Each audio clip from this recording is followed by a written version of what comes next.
Muito casamento não acaba por traição. Na verdade, a maioria não acaba por traição. Acaba por omissão. Acaba por silêncio, acaba por ausência. Acaba por afastamento do casal. Vou te explicar um negócio. Tem muita gente que começa a viver um relacionamento, se casa, né, talvez pela pessoa por quem você se apaixonou, né, vocês fazem os seus projetos de vida e começam ali a viver sem nenhum manual, né? O problema do casamento é esse, a gente naturalmente começa, olha só, agora eu vou pensar no negócio, é talvez a coisa mais importante da sua vida e a gente não faz nenhum treinamento para começar a casar. A gente simplesmente se apaixona por uma pessoa, começa a conviver, decide que vai casar. Talvez um ou outro faça um curso de noivos, alguma coisa um pouco mais preparatória, mas isso é uma minoria absurda, eu também não fiz nada disso. E aí a gente começa a viver duas pessoas diferentes dentro de uma mesma casa, a gente não tem noção do que é a posição de cada um, porque existem papéis diferentes, né? A gente começa cada um com seus próprios objetivos, né? São pessoas com sonhos diferentes, com objetivos diferentes, com personalidades completamente diferentes, com dores e traumas diferentes, tentando funcionar juntos em uma casa. Então, assim, o casamento, de fato, ele é um milagre, tá? O casamento que funciona plenamente. O casamento que não entra para estatística, porque a estatística, infelizmente, ela diz que os primeiros 10 anos de relacionamento terminam em divórcio, para 50% dos casamentos. 50% dos casamentos brasileiros acabam em divórcio nos primeiros 10 anos. Aí você pensa, vamos passar para o segundo casamento, né? Porque talvez eu errei na pessoa. E aí você casa de novo. A estatística, então, deveria melhorar, porque se eu errei na primeira, agora eu vou acertar no segundo, ela deveria ser mais favorável, concorda? Mas não é isso que diz. Passa para 68%. 68%. Aí, pô, errei 2 vezes, na terceira eu não vou errar. Aí acontece o segundo divórcio, terceiro casamento. A estatística sobe para 73% e assim por diante, até chegar no Fábio Júnior. Olha só. Então não resolve. São as pessoas que não sabem lidar com o casamento. E eu vou falar agora de um problema da minha parte, homem, tá? Problema da mulher, depois a Vanessa fala em outro vídeo, ou juntos a gente fala, mas eu vou falar de um problema que acontece normalmente com o homem. A gente foi ensinado que o homem é aquele que traz dinheiro para dentro de casa. É aquele que traz recursos, é aquele que traz a estrutura financeira, que sustenta a casa, né? De forma majoritária, pelo menos a gente acredita que deveria ser assim. E aí a gente começa a trabalhar, a gente começa a investir nos nossos projetos, a gente começa a entrar de cabeça, de fato, na provisão financeira. Então eu penso em negócio o dia inteiro, eu trabalho o dia inteiro, o tempo que sobra para mim chegar em casa, eu ainda estou conectado num celular, respondendo mensagens, respondendo e-mail, conversando com a IA e fazendo outras coisas. Ou quando não é isso, eu quero simplesmente desligar o meu cérebro. E aí o que acontece é que lentamente, os casamentos vão virando simplesmente um hotel, onde as pessoas à noite estão ali para dormir juntos. Porque relacionamento mesmo não tem. Eu sou prova disso. Eu comecei a prosperar, a trabalhar muito, e foram se abrindo muitas portas, eu fui gostando de ganhar dinheiro. E eu gostei daquele negócio, eu aprendi a fazer ganhar dinheiro, né? Foi algo que eu dominei. E aí, quanto mais eu fazia, mais eu gostava, mais oportunidades se abriu, mais alcance eu tinha nas redes sociais, mais dinheiro eu tinha, mais influência eu tinha, e eu investia mais e mais da minha vida, tá? Do meu tempo, que é algo extremamente precioso. E aí, o que acontecia? Eu trabalhava o dia inteiro, eu achava que era justificável chegar em casa e falar assim, não, eu preciso descansar. A minha cabeça já esgotou durante o dia. E aí, eu chego em casa, a Vanessa tem questões dos filhos para passar, problemas, que é natural, toda a nossa vida de ser humano tem problemas. Tem pepinos para resolver da casa, tem pepinos para resolver da escola dos meninos, tem algo a respeito da educação, tem queixas da minha própria esposa, ela quer conversar, porque naturalmente o homem ele fala um pouco menos que a mulher, tá? Isso é algo científico. A mulher ela tem uma necessidade de fala um pouco maior do que o homem, e aí eu gasto todas as minhas palavras durante o dia, chega à noite, eu já não tenho mais paciência para ouvir a minha esposa. E ela não gastou todas as palavras dela. Acontecer isso uma vez ou outra é normal. Vai ter vezes realmente que eu vou trabalhar demais, eu vou estar exausto, que eu nem consigo ouvir nada, né? Eu não consigo brincar com os meus filhos. Fazer isso uma vez, outra, esporadicamente é compreensível e natural. O problema é quando isso vira uma rotina. E aí eu chego em casa, Aqui em casa é assim, normalmente eu tinha uns carros muito barulhentos, minha caminhonete ainda é barulhenta, mas assim, eu tinha carro V8, essas coisas, né, ou se não umas Porsche estraladora barulhenta, e aí eu chegava em casa, todo mundo sabia, né, não só minha família, mas a vizinhança, e aí meus filhos, os cachorros, vinham correndo, né, me encontrar, e muitas dessas vezes eu chegava e achava que eu estava no direito de ficar cansado, e eu desprezei meus filhos muitas vezes, por exaustão, e aí eu ia dormir e falava, não, meu filho, agora eu não posso. Eles vinham querendo mostrar desenho, mostrar coisas pra mim e tudo mais. Minha esposa queria conversar, queria ter um tempo de qualidade e eu só queria resetar minha cabeça. Trabalhava 12 a 15 horas por dia ou mais. E aí eu chegava lá, eu estava exausto e isso foi se repetindo muitas vezes. E aí o problema é que chega uma hora que o seu filho, ele não é burro, tá? Sua filha, sua esposa. E aí eles começam a desistir de te procurar. Com o tempo eles vão tentando, até que chega uma hora que eles falam, não tá funcionando, ele não quer conversar comigo. Você é meio que inconsciente, e da boca para fora você fala que ama, você começa a tentar comprar o tempo da pessoa, comprar a felicidade dos filhos. Eu tentei comprar os meus filhos muitas vezes, quando eles tinham necessidade de presença, eu dava algum presente, dava alguma coisa. Já teve vez de eu chegar e dar carro pra Vanessa assim, ó, dar um Porsche pra ela e postar nas redes sociais. Tamo aqui uma Porsche. Que marido que dá uma Porsche pra esposa. E dava bolsas de 30 e tantos mil reais, 40 mil reais, relógios de 60, 70, 80 mil reais. Por quê? Uma tentativa de comprar aquilo que não se compra. Comprar aquilo que não tem como negociar. Por quê? Porque eu estou tão acostumado a negociar no meu dia a dia, eu estou tão acostumado a fazer tudo com base em trocas monetárias que eu trago essa realidade para dentro da minha casa.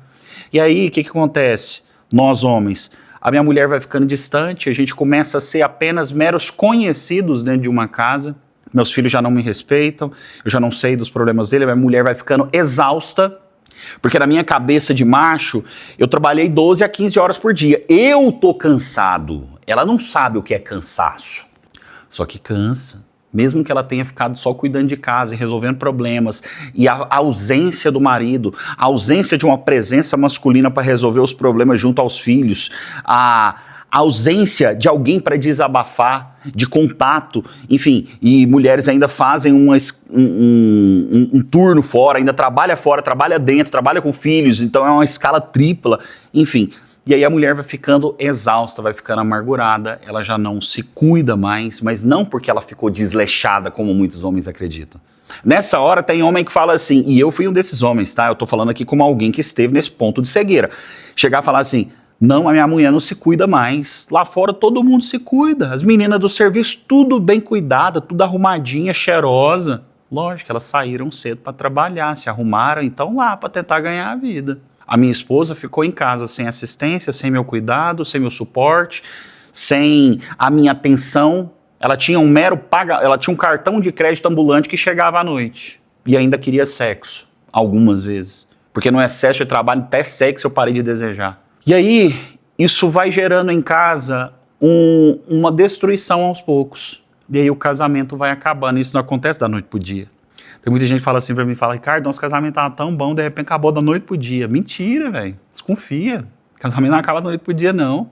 Isso aí foi devagarzinho, foram pequenas coisas, pequenas ausências, pequenas quebras de confiança que vão acontecendo lentamente. E aí depois que se acumula 1 ano, 2 anos, 3 anos, vocês já não se suportam.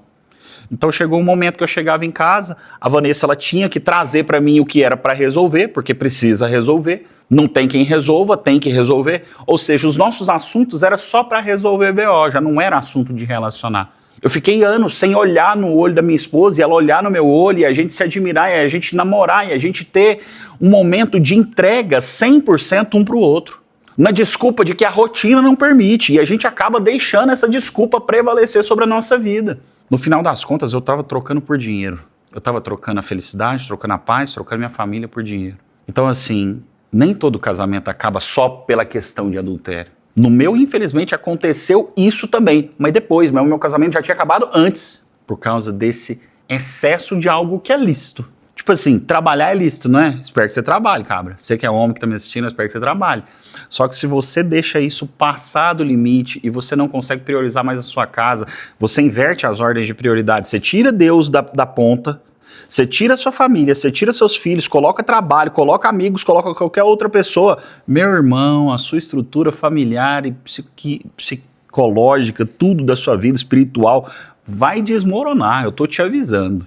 Eu tô te avisando. E aí entra um momento agora, talvez você esteja nesse ponto. E eu já cheguei nesse ponto de olhar para minha esposa e não reconhecê-la, e de ela olhar para mim e não me reconhecer. E da gente não ter prazer um no outro. Precisou de eu sentir muita dor, precisou de eu chegar muito perto de perdê-los, de perder meus filhos, de perder minha esposa, para eu despertar. Talvez você não precisa de chegar nisso, mano. Deus te colocou aqui para assistir esse vídeo. Não deixe chegar nisso não, não deixe chegar nesse ponto não. Talvez você já está até flertando com outra pessoa, você está flertando com a vida. Talvez é uma mulher que está me assistindo também, estou falando para homens, mas talvez uma mulher esteja passando uma situação semelhante.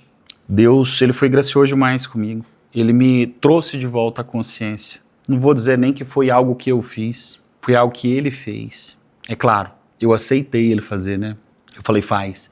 E Deus começou a mover na minha vida e começou a reestruturar. E eu vou te falar, doeu, foi desconfortável pra caramba. Essa mexida que aconteceu na minha vida, ela foi doída, porque eu tive que mudar a estrutura total. Eu vou te falar, talvez vocês não saibam. Você sabe o que foi mais dolorido na minha vida, depois que eu decidi fazer uma mudança brusca para resgatar minha casa, resgatar minha família, resgatar meus filhos, resgatar minha vida espiritual? Foi abrir mão do trabalho. Abrir mão do negócio que eu idealizei, do negócio que eu sonhei, da empresa que eu almejei, da empresa que eu trabalhei para construir, de tanta energia que eu coloquei naquele lugar, tanto coração que eu coloquei naquele lugar, tantos sonhos que eu coloquei naquele lugar. Desistir daquilo foi o que mais me doeu. Doeu demais, eu fiquei em depressão, fiquei uns 3 meses travado dentro de casa. Por quê? Porque eu tive que abrir mão disso, eu tive que abrir mão de amizades que me faziam me afastar da minha família, eu tive que selecionar as pessoas que eu queria perto de mim, de forma intencional. Eu tive que reestabelecer as prioridades dentro da minha vida e falar, Deus, sacode o que precisar de sacudir. E Ele de uma forma bem gentil, Ele me fez parar de aceitar as palestras, que era uma fonte de renda muito alta nossa aqui de casa. Que na verdade, talvez a minha maior fonte de renda eram as palestras. Eu ganhava mais de 100 mil reais por palestra. 108 mil reais mais as despesas. Só que Deus falou, não é pra você mexer com isso. Isso aí tá sugando sua vida. Eu passava, só de viagens para palestras, essas coisas, eu passava em torno de 20 dias fora de casa todo mês. Então eu sentia um baque financeiro gigantesco. Eu não tinha uma reserva financeira que me permitisse falar assim, estou aposentado, nunca mais vou precisar trabalhar.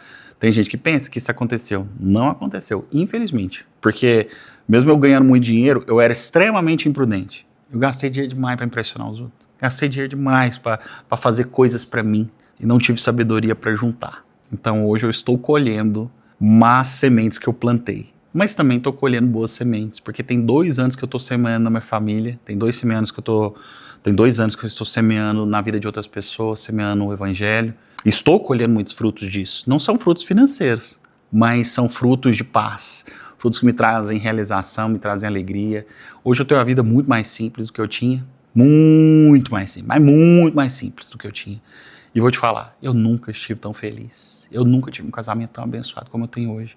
Em 23 anos de relacionamento com a Vanessa, eu nunca fui tão feliz como eu estou sendo agora. Em 23 anos de relacionamento.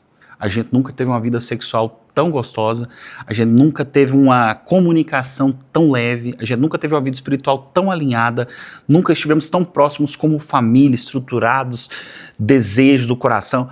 A nossa vida está uma bênção. Eu sofri consequências das más decisões, tive que abrir mão de muita coisa, mas valeu a pena cada momentinho. Vou te falar, tem sido uma bênção, tá? E eu espero que nesse vídeo aqui ele sirva de alerta, ele sirva de inspiração, ele sirva de chacoalhão para alguém que talvez está caminhando na direção de um problema. E Deus te trouxe aqui, justamente para você ouvir isso aqui. Talvez isso não encaixe com a sua história, né? Talvez outro vídeo meu, outra história se encaixe. Né, história de um seguidor, história de outra pessoa que eu vou trazer para você, mas talvez faça sentido e que Deus te abençoe e que Ele te fortaleça e que Ele reorganize toda a sua vida. É o que eu desejo, que eu oro por você, porque a palavra do Senhor diz que muito vale pela sua eficácia a oração do justo, e eu sou justo em Cristo Jesus. Sua justiça não vem de mim, vem dele. Então eu sou justo em Cristo Jesus, eu abençoo sua vida, declaro em nome de Jesus que você é guardado. Eu cedo a minha boca agora para o Espírito Santo falar na sua vida, para te abençoar, para dizer que a sua casa vai ser reestabelecida, que a sua casa vai ser um jardim frutífero, cheio de vida, cheio de paz, cheio de desfrute.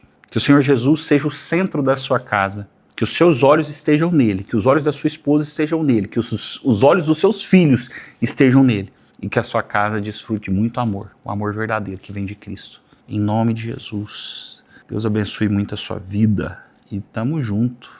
Se esse vídeo fez algum sentido para você, comenta aí, deixa algum comentário, deixa algo aí para mim, é extremamente importante.